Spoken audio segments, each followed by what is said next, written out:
गुरु गीता का सूत्र कहता है, स्वयं तथा विधो भूत्वा स्थातव्यम यत्र कुत्रचित् कीट भ्रमरवत् तत्र ध्यानम भवति तादृशम। गुरु स्वयं ब्रह्म रूप में सर्वत्र स्थित है।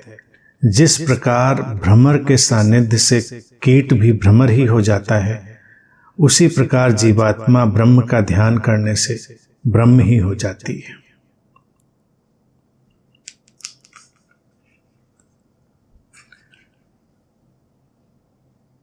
सूत्र कहता है कि हम वही हैं जो हम होना चाहते हैं।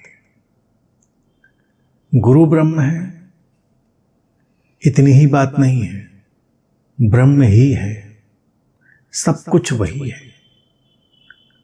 गुरु को हम इसलिए कहते हैं कि ब्रह्म है क्योंकि उसने इस बात को देख लिया है। उसके अपने समझ में ये बात आ गई कि ये सारा विस्तार उसी एक स्रोत का है।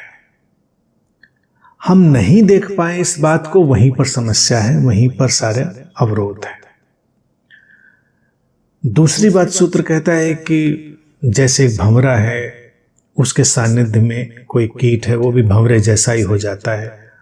तो ऐसे ही जो व्यक्ति जिस सानिध्य में होता है वैसा ही हो जाता है। ब्रह्म के सानिध्य में है तो हम ब्रह्म जैसे हो जाएंगे, अर्थात हम सीमाओं से उलझेंगे, हम सीमित हो जाएंगे।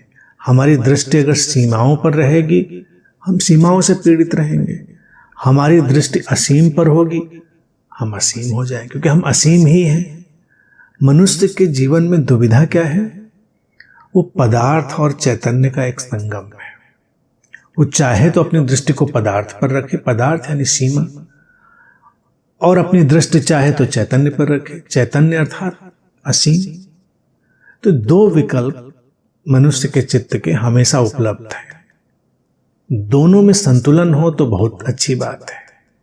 कई बार लोग इस बात को समझने में अतिरेक में चले जाते हैं। उनको लगता है कि अच्छा, हम असीम पर ध्यान ले जाएंगे, ब्रह्म पर ध्यान ले जाएंगे, तो हम जो सीमा है, शरीर है, पदार्थ है, संसार है, उस पर ध्यान नहीं देंगे, उससे विमुख हो जाते हैं। तब असंतुलन आता है। सही और सटीक जो स्थिति है वो यही है कि सीमा को सीमा की तरह जानो, उसका अपना उपयोग है, और जो असीम है उसको असीम की तरह जानो, उसका अपना ढंग है, अपना उपयोग है।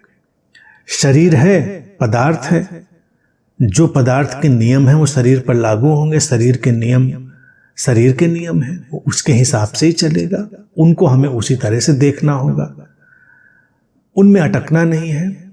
और इस शरीर के माध्यम से जो चैतन्य उतरा है, उस चैतन्य के अपने नियम हैं, वो अपने ढंग से ही सारा उसका कार्य व्यापार होगा। तो उसको अपने नियम के हिसाब से देखेंगे, शरीर को अपने नियम के हिसाब से देखेंगे। चैतन्य का नियम यही है कि सब कुछ उसी से परिव्याप्त है। वो हमारे शब्द से, रूप से, हमारे इंद्रियगत किसी भी अनुभव से परे है, और उसी स्रोत से ही सारे इंद्रियां, शब्द गतिमान होते हैं, प्राणवान होते हैं। तो कोई भेद नहीं रखना है। मूल बात यही है, हमको उस स्थिति की तरफ जाना है जो अभेद स्थिति है, अद्वैत स्थिति है। और अद्वैत और अभेद में जाने का तरीका क्या है? बहुत सरल। जो जैसा है उसको वैसा ही जाना, बात स्पष्ट हो जाएगी, कोई समस्या ही नहीं रहेगी। हमारे सामने कोई उपकरण है, वो उपकरण जो काम करता है उससे वही काम लो। जो उपकरण वो काम नहीं कर सकता उससे वो काम मत लो। बस धीरे धीरे जीवन के सारे विस्तार के प्रति हमारी अंतर्दृष्टि विकसित होती चली जाएगी, और कोई भी अवरोध नहीं रहेगा। और हम जिधर अपने फोकस को सबसे ज्यादा, यानी कि अपने सानिध्य को सबसे ज्यादा ले जाएंगे, हमारे जीवन में उसी की सुवास सबसे ज्यादा होगी। तो सूत्र इशारा करता है कि जब ये सुवास लानी ही है, सुगंध लानी ही है, तो ब्रह्म की सुगंध लाओ।